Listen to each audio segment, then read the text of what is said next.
may mga nadisgrasya na at namatay na noon, may mga pasaway na rider pa rin sa Marilaki Highway sa Rizal.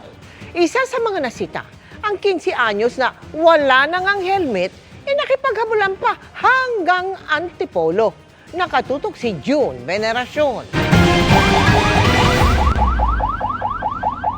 Aakalain mong eksena sa pelikula ang pagtugis na ito ng pulisya sa isang rider sa bahagi ng Marilaki Highway sa Baras, Rizal. Ang hinahabol, isang 15 anyos na rider na sinita dahil walang suot na helmet. Pero imbis na huminto, humarurot pa umano ito.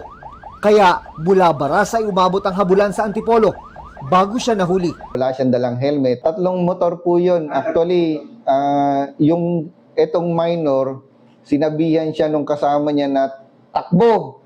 Sinigawan niya takbo. Kaya itong minor, sumunod naman po kaagad. Yun po, kaya nagkaroon po ng habulan.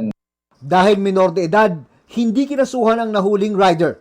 Pero Inimpound din po namin ang kanyang motorsiklo and sinampaan din po natin ng iba't ibang mga violation po sa mga traffic laws po.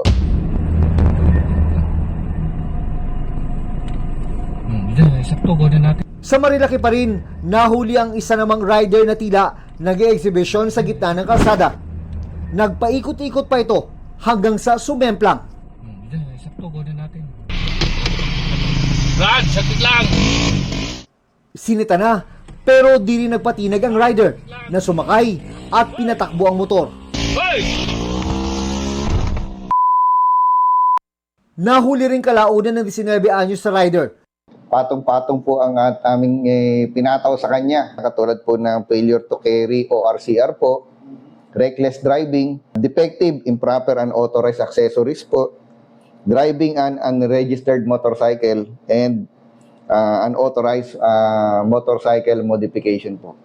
Nakulong ang rider na kalaunan ay nakapagpiyansa rin habang na-impound ang kanyang motor. Naghihigpit sa nasabing highway, lalo't nitong Enero lang, isang rider ang nasawi sa bahagi ng Marilaki Highway sa Tanay Rizal. Dahil din sa exhibition na kung tawagin ay Superman Technique. Muling paalala ng pulisya, Ang Marilaki ay para sa lahat po. Hindi po ito racetrack. Sa mga kamote riders, hindi po kayo open dito sa Marilaki. Makisama kayo. Kung magra-ride kayo, mag-ride lang. Wala pong karera or mga exhibition. para sa GMA Integrated News, June Veneracion, nakatutok 24 oras.